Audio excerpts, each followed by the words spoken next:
టాప్కి సంబంధించిన సినిమాలు ఎన్నో వచ్చినాయి. సార్ బట్ వాటన్నిటికంటే భిన్నంగా ఏం చూపిస్తాం ఈ సినిమాలో ఏం చూపిస్తున్నాం? సార్ ఇది యాక్చువల్గా నేను ఈ సినిమా చేసే ముందు ఈ సినిమా కథ తీసుకుంది ఒక ట్రూ ఇన్సిడెంట్ని తీసుకొని ఓకే అది విన్నప్పుడే ఒక పోలీస్ ఆఫీసర్ చెప్పినప్పుడు విన్నప్పుడు ఎంత బాధేసిందంటే ఇలా జరుగుతుందా అని ఒక క్షణం ఒక భయం వేసి అంటే బాధేసింది.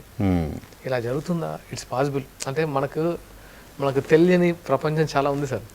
అంటే క్రైమ్ అనేది ఎలా ఉంటుందో ఇంకా మీకు తెలిసింది, ఒక్కొక్కరి లైఫ్లో కూడా అది అనుభవించడం తెలుస్తుంది. ఇది జరిగిందా అంటే చెప్తా ఇట్స్ ఇంకా ఇది లైఫ్లో పార్ట్, ఒక్కొక్క దానికి ఒక ఛాలెంజెస్ మా కేసులో అని చెప్పారు. దాన్ని తీసుకొని నేను మా డైరెక్టర్ శశిధర్కి చెప్పాను, నేను రాసి ఇది ఎలా ఉందంటే బాగుంది, బట్ ఇది యూనివర్సల్ పాయింట్ చేయాలి అని చెప్పారు.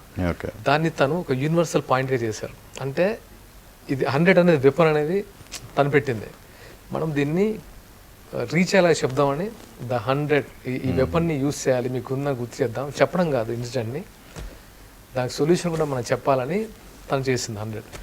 సో అలాగా ఇది కంపల్సరీ 100 అనేది ఏంటంటే మన లైఫ్లో జరిగింది, ఒకవేళ జరిగితే ఏంటి, మనం ఎంత అలర్ట్గా ఉండాలి అనేది చూపించాను సార్. యాక్చువల్గా నేను తమిళ్లో సినిమా చూశాను 100 అని, డైల్ 100 అనే సినిమా. అది అంటే దానికి దీనికైతే సంబంధం లేదు కదా అస్సలు.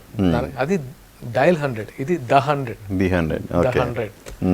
ద 100 అనేది అని చెప్తుంది కదా, డైల్ 100 అనేది కాప్ రిలేట్ అయి ఉంటుంది, ఇది ప్రతి హ్యూమన్ బీయింగ్ కి రిలేట్ అయి ఉంటుంది. ఏం సడన్ గా అసలు ఏం సైలెంట్ గా మూవీ స్టార్ట్ చేసావు, ఫినిష్ చేసావు, అంతా రిలీజ్కి వచ్చేసావు, ఎందుకు అంత సైలెంట్ గా ఎందుకు వెళ్ళాలి?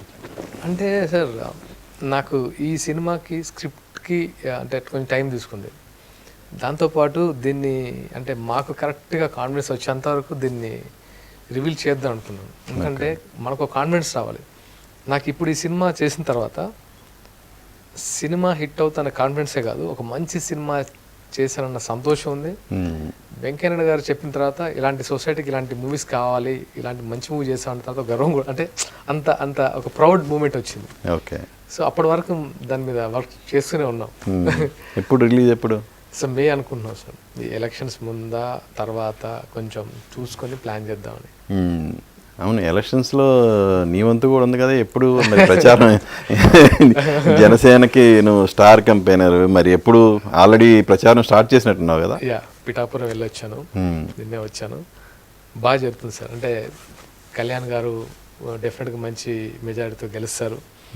అండ్ జనసేన అనే కాదు సార్, ఆయన గురించి ఫస్ట్ నుంచే ఆయన కోసం సంథింగ్ ఆయన వెంటుండాలని అనిపించింది. అంటే యాజ్ ఏ